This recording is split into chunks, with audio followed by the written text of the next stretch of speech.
Um filho briga com o pai pelo controle do universo. E reúne mais poder que qualquer deus já teve. Essa é a história de Zeus, o líder supremo da mitologia grega. Para nós é um mito, mas para os antigos era realidade. Uma maneira de entender um mundo aterrorizante. Alguns gregos acreditavam que Zeus era o único e verdadeiro deus séculos antes de Cristo, e que as piores catástrofes naturais eram um sinal de sua ira. Esse é o mito de Zeus, como foi originalmente contado. E a surpreendente verdade por trás dele. Confronto dos deuses.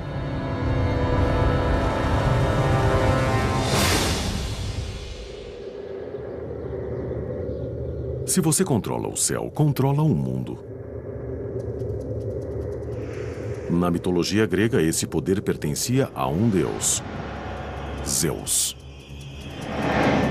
Ele reina como guardião da justiça, mestre dos homens e dos deuses.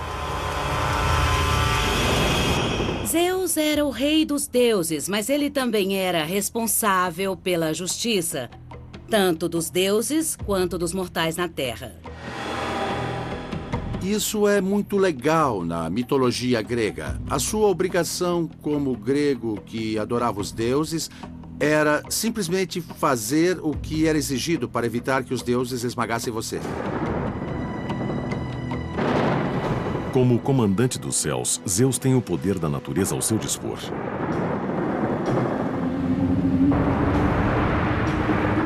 Isso dá a ele a arma mais devastadora de todas. O símbolo mais poderoso de Zeus são os raios. É o que Zeus carrega, é seu principal equipamento. E é uma força que o torna a mais poderosa de todas as divindades. Atribuir o raio a Zeus foi uma maneira dos gregos explicarem o inexplicável. Em uma época antes da ciência, a mitologia punha um rosto nas forças que moldavam o mundo. Os gregos usam a mitologia para tentar descobrir por que o mundo e o universo funcionavam dessa maneira. Eles não tinham explicações científicas sobre como o mundo passou a existir, ou por que raios caem aqui e não ali, ou por que agora e não em outro momento. O mundo natural era muito assustador para eles, então eles o associaram ao divino. Eram sintomas do poder dos deuses que eles podiam usar para punir pessoas que não os adorassem adequadamente. O comando de Zeus sobre a natureza o tornou o deus mais temido da Grécia. Mas como ele chegou lá?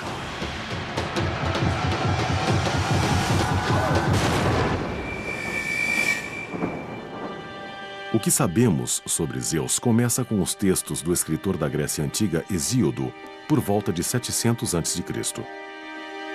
Seu livro, chamado Teogonia, era a história grega da criação. O que o livro do Gênesis é para o mundo de hoje. Teogonia é a tentativa de Hesíodo de entender o mundo, de ordená-lo, contando sobre uma rivalidade familiar que acaba num cosmos muito bem ordenado, que é o mundo que você e eu conhecemos hoje.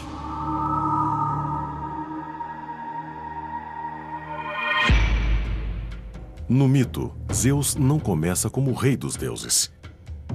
Ele se ergue da obscuridade para desafiar seu pai no controle do universo. Isso não será fácil. Seu pai, Cronos, é o rei dos titãs, os deuses mais poderosos do universo.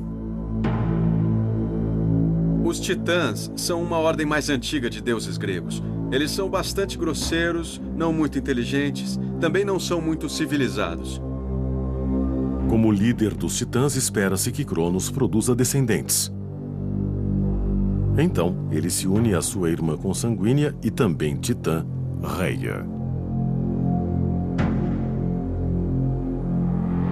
O incesto aparece muito na mitologia. Entre os deuses não havia mais ninguém com quem eles pudessem se relacionar, fazer sexo. Então acabavam casando uns com os outros. Há uma ideia aristocrática antiga de que ninguém é melhor para nossa família do que a nossa família. E os deuses gregos pareciam seguir à risca esse princípio. Esses dois irmãos titãs, Cronos e Reia, criam a próxima geração de deuses gregos. A mitologia os chama de olimpianos.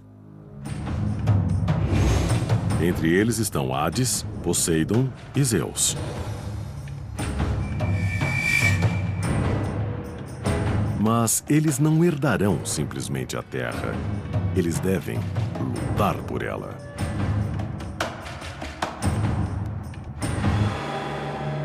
Cronos estava muito preocupado em ter filhos porque tinha medo que seu filho fosse maior que ele e o ofuscasse. O pai teme ser substituído pelo filho. Isso é psicologia humana. Veja Freud. Na verdade, Freud encontrou isso na mitologia clássica. Então, esse medo de perder o poder para a próxima geração era real. Se você tivesse um filho e tivesse algo de valor, em algum momento precisaria ficar de olho em seu filho. Então, a solução dele para esse problema foi engolir vivos todos os filhos. Então, assim que a mulher dava à luz, ele os ingeria. Claro que, já que eles são imortais, os filhos que Cronos engolia não morriam. Eles só ficam presos em sua barriga. Ele tenta controlá-los e impedir que eles vivam no mundo e desenvolvam um poder que possa um dia derrubá-lo. Para os gregos que contavam o mito, esse era um ato espantoso. O canibalismo era deplorável tanto na época quanto é hoje. Vemos os escritores gregos expressando seus medos através da mitologia. Canibalismo, sacrifício eram tabus terríveis. Mas quando você projeta isso nos deuses, eles dão uma segurança para que se explore as consequências do que poderia acontecer.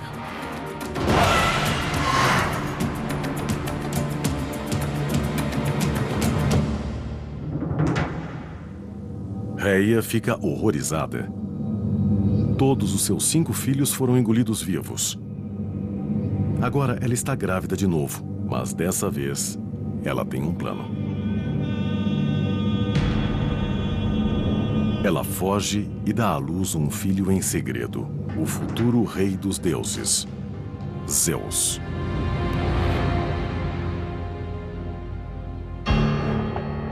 Mas Cronos espera engolir mais um filho. Então Reia enrola uma pedra em uma manta e dá a ele. Sem pensar 2 vezes, ele agarra a pedra e engole. O plano de Reia é posto em prática. Cronos engole a pedra ao invés de Zeus. Zeus é salvo enquanto criança e é levado para um lugar que os contadores antigos do mito chamavam de Dobras da Terra. Zeus foi salvo pela esperteza de sua mãe. É uma história memorável, mas essa caverna secreta do mito pode realmente ter existido? Parece que os antigos acreditavam que sim.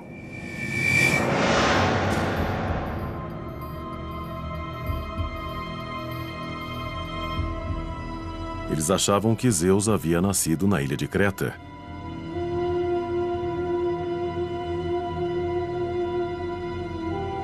Nessa caverna na montanha. Sabemos que a caverna na ilha de Creta talvez seja o mais importante santuário de veneração a Zeus. Ela era considerada um dos possíveis lugares onde Zeus, bebê, foi escondido de seu próprio pai. Explorações na caverna revelaram que ela foi um grande local de peregrinação de visitantes de todo o mundo antigo. Era um local onde as pessoas iam para adorar Zeus. E como sabemos, descobrimos milhares de oferendas a Zeus e objetos rituais para Zeus vindos de todo o Mediterrâneo. Uma descoberta em particular se relaciona diretamente ao mito de Zeus.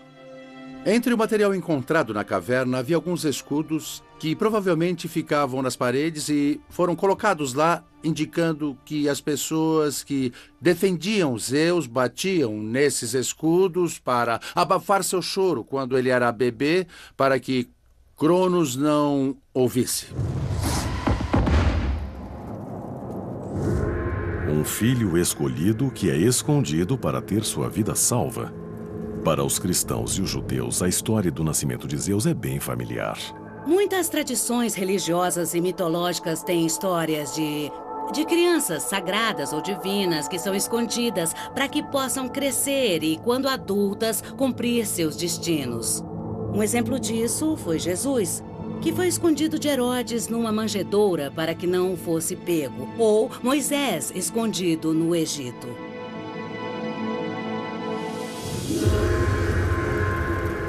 No mito, Zeus cresce secretamente dentro da caverna.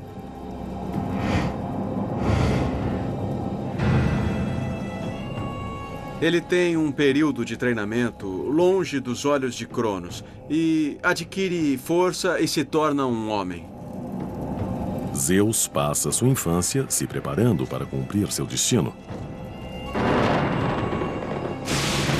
Desafiar seu pai e os titãs pelo controle do universo.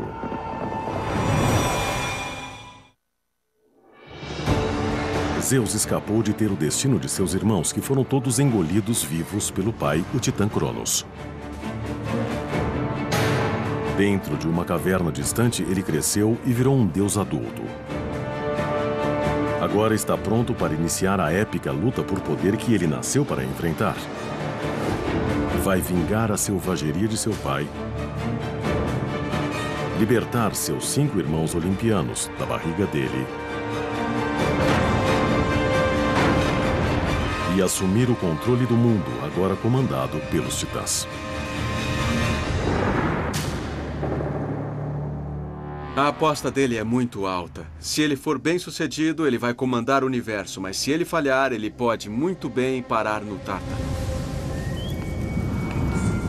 Tártaro é o nível mais baixo do mundo inferior, o Hades, o equivalente grego ao inferno. Tártaro era parte do Hades para onde iam os condenados. As pessoas que eram ruins ou que cometeram crimes contra os deuses na Terra eram mandadas para o Tártaro. Se Zeus falhasse em sua tentativa de ganhar poder sobre Cronos e os titãs, seria condenado a esse lugar por toda a eternidade. Mas se ganhasse, ele comandaria os deuses e os homens de seu trono no topo do Monte Olimpo.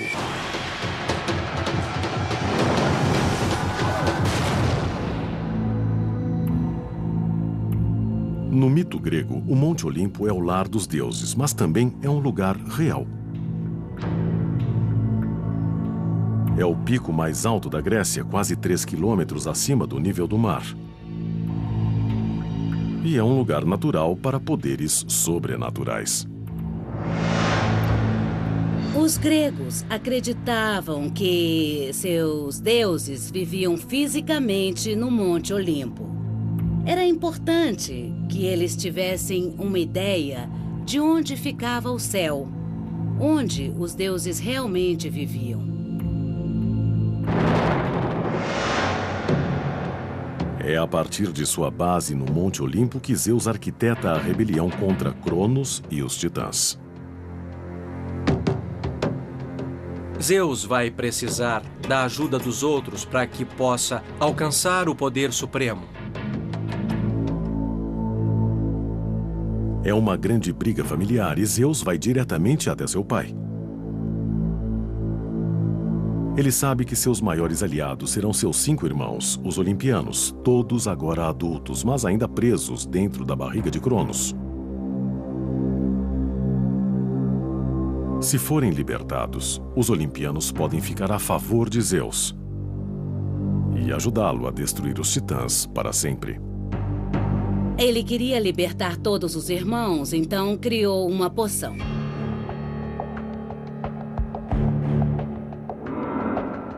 Em silêncio, Zeus entra na casa de Cronos e põe veneno em sua bebida à noite. Cronos bebe e passa muito mal.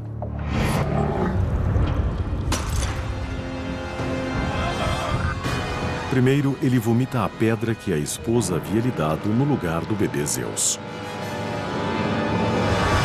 De acordo com a tradição, essa pedra é a pedra fundamental do local mais sagrado da antiga Grécia, o Templo de Delfos, lar do oráculo. Delfos é um santuário na Grécia onde as pessoas de todos os lugares iam se consultar com Deus. Era uma linha direta com o céu para se pedir resposta para tudo. Até hoje, milhares de anos depois da história ter sido contada pela primeira vez, a pedra que supostamente Cronos vomitou ainda está lá. No centro do complexo do templo, há uma pedra de forma oval que dizem ser a pedra que substituiu Zeus quando Cronos a engoliu. E se você for lá hoje no templo de Delfos, os locais ainda contam que a pedra que está lá é realmente a que esteve na barriga de Cronos.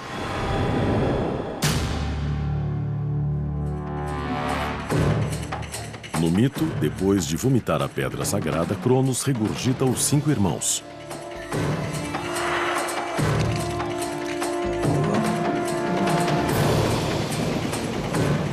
E eles estão prontos para entrar para a revolução de Zeus. O que marca Zeus como um líder diferente daqueles que vieram antes é a sua inteligência. Ele sabe persuadir e convencer as pessoas de que ele deve ser o líder, de que ele sabe fazer coligações.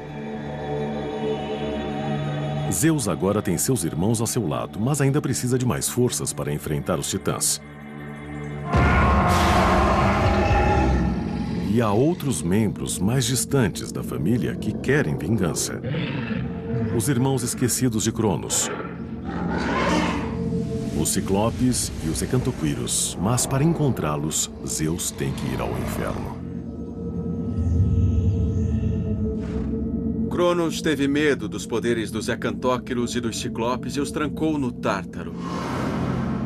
Zeus sabia que, se tivesse seus poderes ao seu lado, poderia conseguir o que queria. Ele desce e conversa com os Hecantóquiros e diz: eu respeito muito vocês. Eu sei que meu pai Cronos maltratou vocês. Agora eu os liberto e vocês devem a mim. Eles ficam emocionados e dizem: sim, grande Zeus, percebemos que você não só tem grande poder, mas também sabe como tratar bem as pessoas. Nós gostamos disso e agora lutaremos ao seu lado. Em gratidão por serem libertos, os Ciclopes dão um presente a Zeus: o poder dos raios.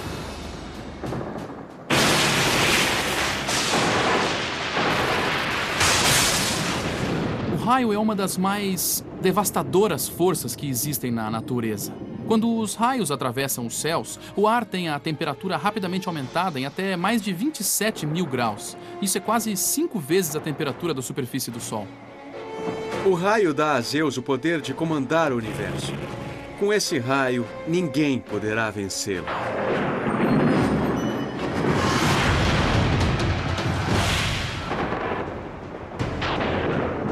As linhas de batalha são definidas. Os titãs lutarão do Monte Otris e os olimpianos do Monte Olimpo. Entre eles está a planície da Tessália. Mas esse lugar não é apenas um campo de batalha mítico. Se levarmos em consideração o mapa moderno da Grécia, nós sabemos que a Tessália é a parte central do país. É a maior e a mais fértil planície da Grécia, desde os tempos antigos até hoje. A Tessália tem um histórico longo e sangrento, desde as guerras greco-persas do século V a.C. até as guerras mundiais do século XX d.C. E é aqui que a grande batalha dos deuses acontece.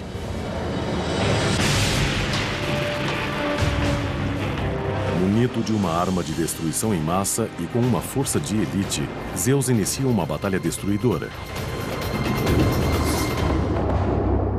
E até hoje, um lugar real pode ainda guardar as suas marcas. O momento que define a mitologia será agora. A batalha entre pai e filho está prestes a começar. É a velha guarda de Cronos e seus titãs contra o sangue novo de Zeus e dos olimpianos. O resultado definirá quem controla tudo.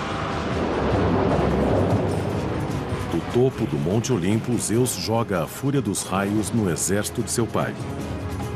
A luta sacode a terra até suas entranhas.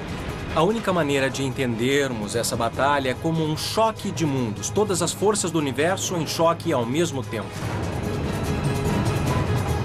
Tem os Hecantóquiros de um lado, arrancando pedaços da montanha e atirando nas montanhas do outro lado. Do lado dos titãs, tem aquela força enorme, aquela força bruta. Eles podem levar um soco e continuar lutando, lutando, lutando. É uma cena apocalíptica e não totalmente mitológica.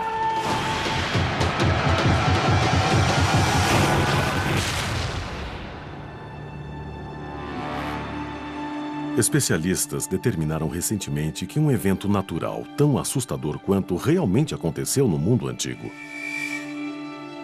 Há uns 3.600 anos, a ilha grega de Santorini viveu uma das explosões vulcânicas mais devastadoras de todas. Seus efeitos foram sentidos até a Califórnia. A explosão vulcânica foi o maior evento sísmico único na Terra nos últimos 27 mil anos. Para se ter uma ideia do quanto foi grande, imagine só uma montanha de uns 5,6 quilômetros de altura explodindo pelos céus de uma só vez. Em 2006, cientistas descobriram que a erupção de Santorini foi ainda maior do que se pensava. Escavações descobriram depósitos de cinza vulcânica equivalentes a 20 andares de profundidade, cobrindo um raio de 48 quilômetros por toda a ilha. Baseado nessa evidência, agora acredita-se que a erupção teve a potência equivalente a 50.000 bombas de Hiroshima. Uma explosão tão poderosa poderia aniquilar boa parte do mundo grego. Para os sobreviventes que conheciam pouco sobre o funcionamento de vulcões, isso só poderia ser a ira dos deuses. Quando os contadores de mitologia antiga contaram a história das grandes batalhas cataclísmicas que sacudiram a Terra, eles não tiraram isso do nada. Imensos abalos sísmicos estavam na lembrança das gerações gregas mais antigas, antes que esses contadores de mitologia escrevessem suas histórias. Com o confronto dos deuses na mitologia, parece que Zeus finalmente está prestes a assumir o controle do universo.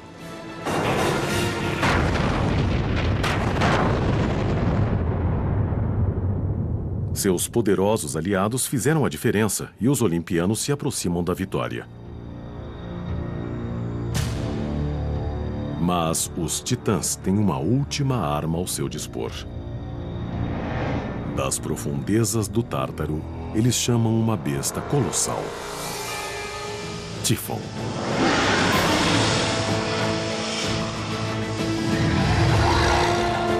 Tífon é um monstro incrivelmente forte e poderoso que desafia Zeus pessoalmente. É, na verdade, um último esforço e o monstro final, o desafio final que ele deve vencer para assegurar a sua liderança no universo. É uma batalha sobrenatural. Uma luta decisiva entre o bem e o mal. E tudo leva à maior arma de todas. Depois que Zeus e Tífon iniciam essa batalha final épica, uma hora Zeus consegue o domínio e vence com seus raios. Com um golpe final, Zeus leva Tífon e seus aliados titãs para o Tártaro, onde eles são condenados a passar a eternidade em um abismo de fogo.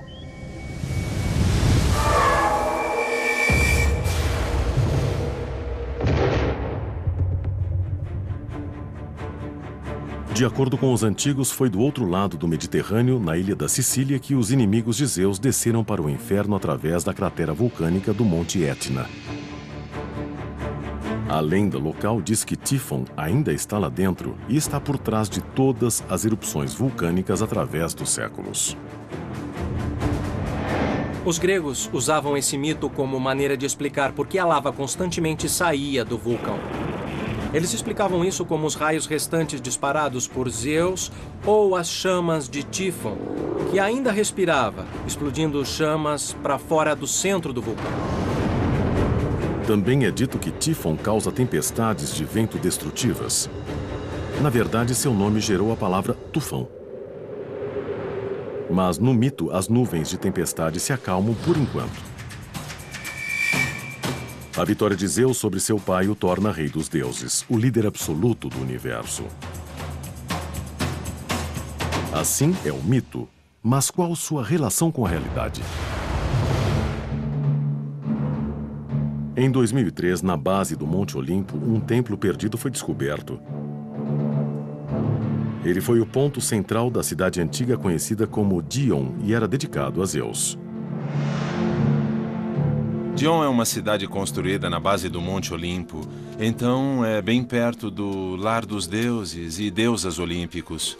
E era onde Zeus vivia na mitologia grega. Na verdade, o nome da cidade Dion significa Zeus.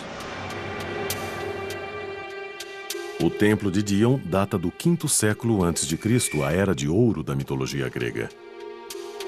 Espalhados pelo local há blocos de mármore com desenhos inconfundíveis.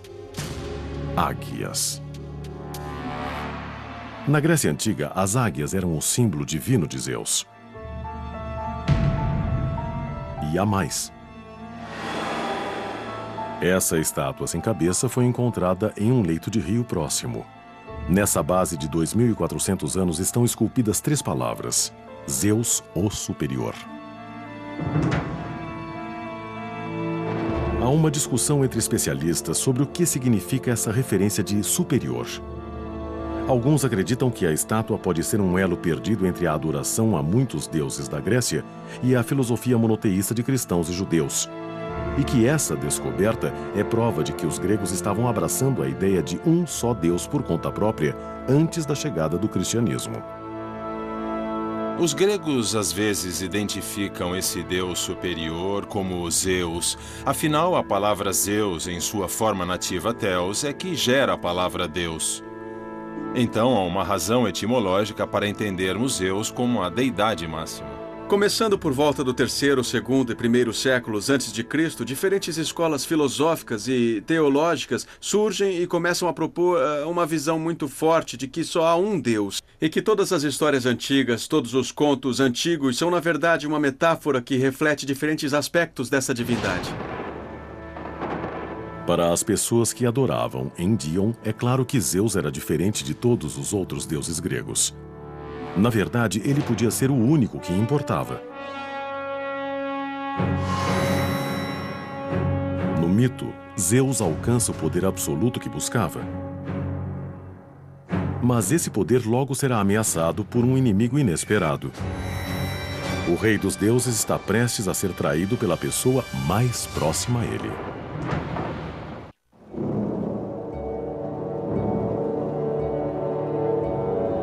Zeus venceu seu embate épico com os titãs. Agora, ele senta no topo do Monte Olimpo como rei dos deuses e mestre da humanidade.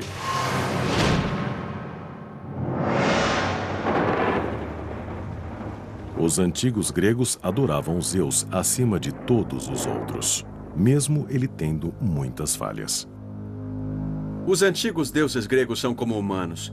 Eles têm falhas, têm forças, têm fraquezas, têm todas as coisas que seres humanos normais têm. Na verdade, uma maneira de entendermos isso é que os gregos desse período pensavam em seus deuses como seres bem parecidos com eles próprios, mas muito, muito maiores. De acordo com o mito, Zeus tem uma fraqueza muito humana que ameaça ser a sua ruína. Um incontrolável desejo sexual.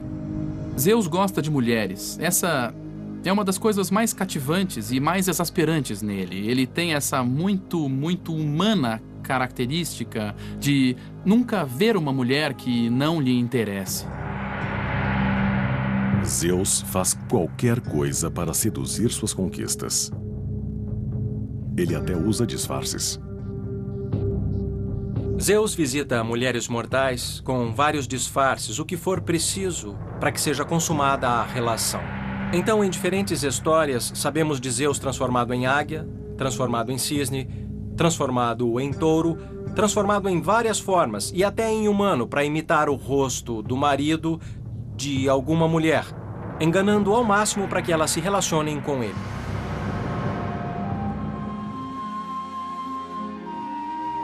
Uma linda e jovem deusa chamada Metis é a primeira a chamar a atenção de Zeus. Ele a torna sua esposa. Metis é uma mulher jovem e atraente, e a qualidade que a difere das outras mulheres é a capacidade mental. Na verdade, seu nome em grego significa prudência. Quando Zeus a observa, ele a acha muito atraente. Mas a afeição de Zeus por Metis é assombrada por uma profecia obscura que ameaça seu poder. Ele fica sabendo que ela terá um filho dele que um dia roubará seu trono. De repente, Zeus assim como seu pai teme sua prole. Zeus representa essa terrível tradição que começa literalmente no início dos tempos, de filhos destruindo seus pais para conseguir se impor. Mas Zeus jura que dessa vez será diferente. E ele toma uma atitude drástica para que isso aconteça. Engole sua esposa viva.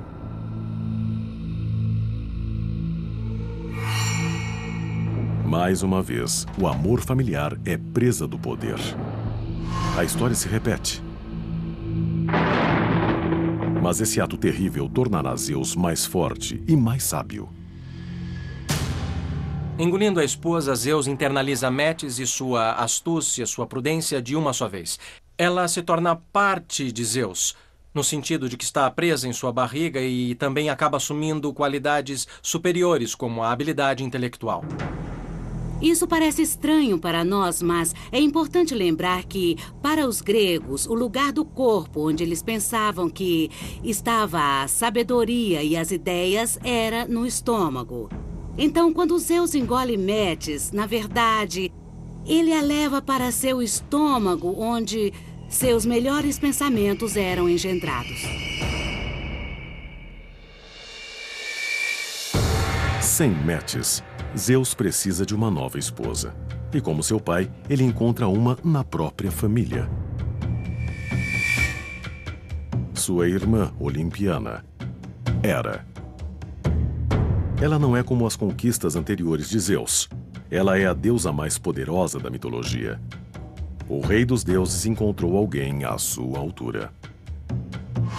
Entre Zeus e Hera, na verdade, vemos uma relação de duas pessoas iguais em alguns níveis.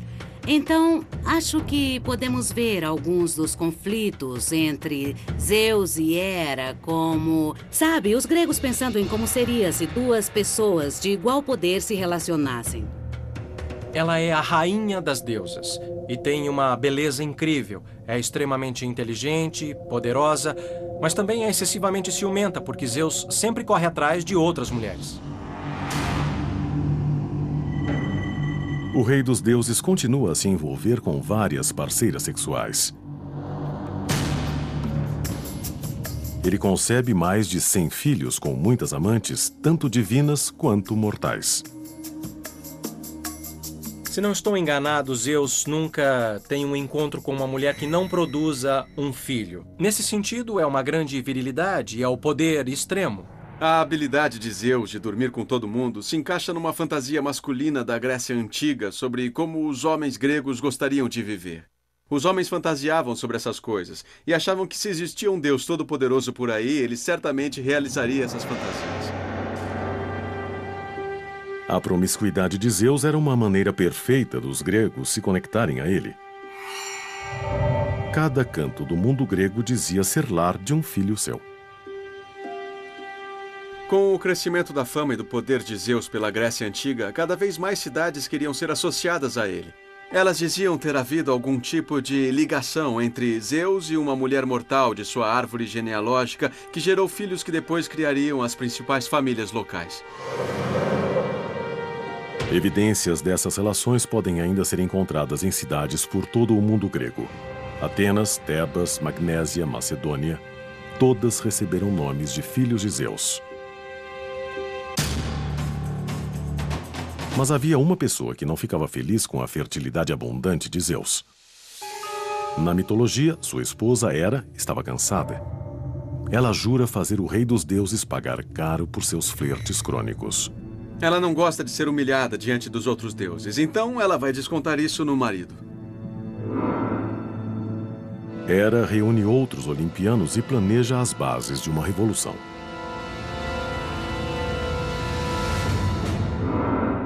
Hera vai até os colegas deuses olímpicos e pergunta por que Zeus é quem manda. Ele não é mais importante e poderoso que qualquer um de nós. Se nos unirmos, podemos expulsá-lo. Então, eles se revoltam e aprisionam Zeus. Zeus acorda de um cochilo e descobre que está acorrentado, prisioneiro, em sua própria cama. É a maior traição, uma conspiração armada pelos irmãos que ele um dia salvou. A revolta dos deuses foi a maior ameaça que Zeus já encarou. Ele nunca imaginou que os mortais poderiam desafiar seu poder, mas o poder combinado dos deuses olímpicos poderia realmente vencê-lo. Esse foi um dos momentos mais terríveis da história de Zeus. Ele estava prestes a perder tudo.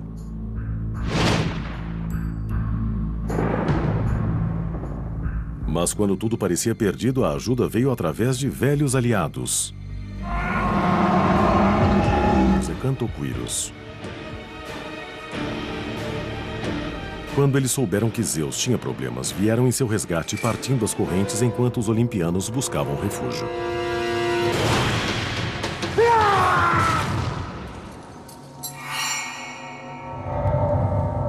Zeus sobrevive à tentativa de golpe. Agora é hora de cumprir sua vingança. Sua esposa Hera é sentenciada a ficar pendurada nos céus por correntes de ouro. Seu filho Apolo e o irmão Poseidon são condenados a trabalhos forçados. Eles devem construir um dos monumentos mais icônicos do mundo antigo, os imensos muros de Troia.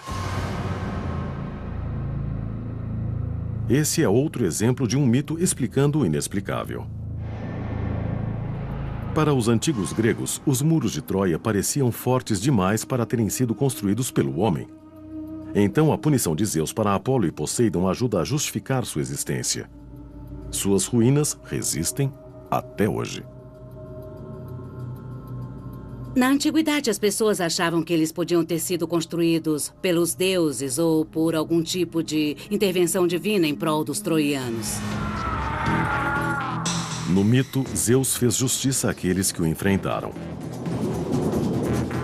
Mas os seres humanos irão sofrer a sua ira. Essa ira vai chegar na forma de um grande dilúvio que pode ser relacionado à história bíblica de Noé.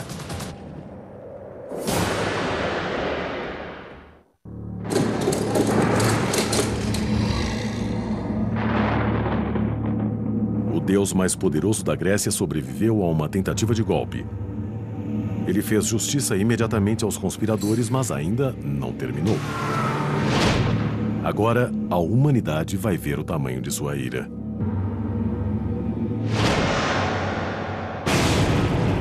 Nos tempos antigos, o temor à punição de Zeus mantinha muitos gregos longe de problemas. Quando as pessoas faziam alguma coisa de errado, tomavam muito cuidado para que Zeus não os atingisse com um raio. Há muitos exemplos na história grega de Zeus destruindo cidades e civilizações inteiras porque considerou que elas exageraram, que blasfemaram contra os deuses ou que tinham ficado orgulhosas demais para que continuassem vivendo. O autor grego Hesíodo escreveu que sem o temor da ira de Zeus, os humanos viveriam como animais e os fracos estariam nas mãos dos mais fortes. Zeus traz a ordem. Zeus traz a justiça e traz a civilização.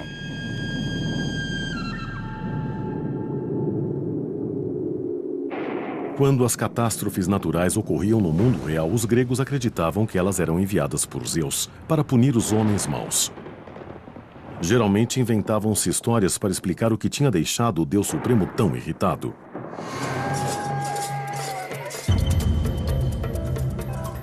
De acordo com o mito, o momento de ira mais assustador de Zeus vem depois que ele vê humanos praticando canibalismo. O canibalismo era muito importante na religião dos antigos gregos porque eles o consideravam hediondo. Na verdade, comer carne humana é algo que você atribui a lobos, a cachorros, mas não a seres humanos. Zeus conhece o canibalismo. Seu próprio pai, Cronos, engoliu todos os irmãos de Zeus. Quando ele é confrontado com a visão de imortais fazendo a mesma coisa, fica enfurecido e jura destruir a raça humana com um dilúvio catastrófico.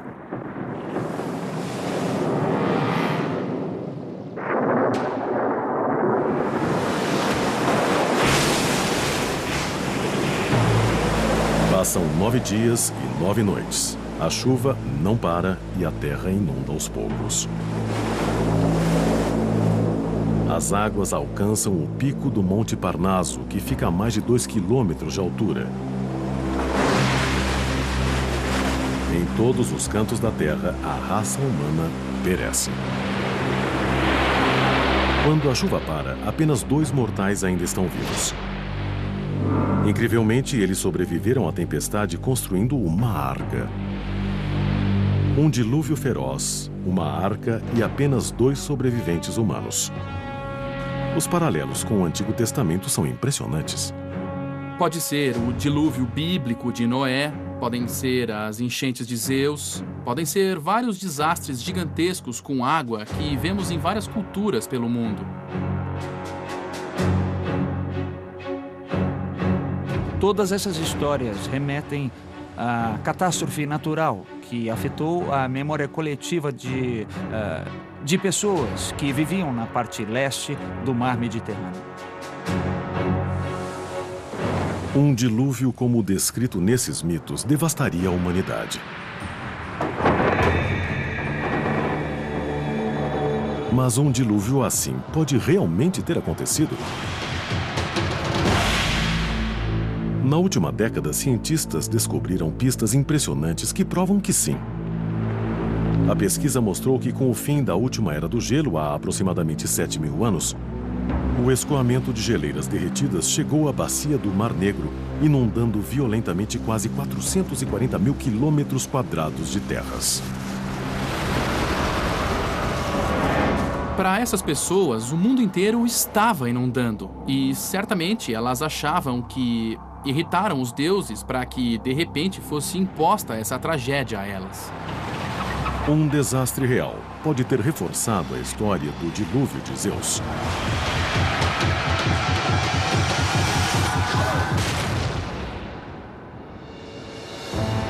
No mito, Zeus obteve o poder diante de forte oposição.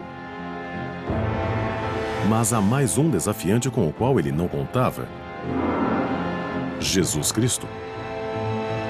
No 1º século depois de Cristo, sua mensagem tomou o mundo de assalto e destronou o deus dominante da Grécia. Quando o cristianismo veio e prometeu uma salvação que viria depois da morte, as pessoas tiveram no que acreditar. Algo podia acontecer a todas elas depois de sua morte. O cristianismo encontrou muitos seguidores. O pulso forte de Zeus sobre a humanidade falhou quando essa nova religião se espalhou pelo mundo mediterrâneo. Por fim, a mesma civilização que o adorava, agora o rejeitava. Na antiguidade não havia força mais poderosa que a de Zeus, exceto uma, a do destino. Nem Zeus podia mudá-la. Por mais que quisesse torcer e mudar ou redirecionar o destino, ele era submetido às suas ordens. Antes do surgimento do cristianismo, o mito de Zeus cativou o mundo grego por milhares de anos e fez dele o mais temido e respeitado de todos os deuses. Mas ele foi apenas um de vários da Grécia e além que deixariam sua marca na humanidade. Alguns ainda têm nomes familiares: Hércules, Hades, Medusa. E cada uma de suas histórias é uma janela para um mundo há muito perdido, um código esperando ser decifrado.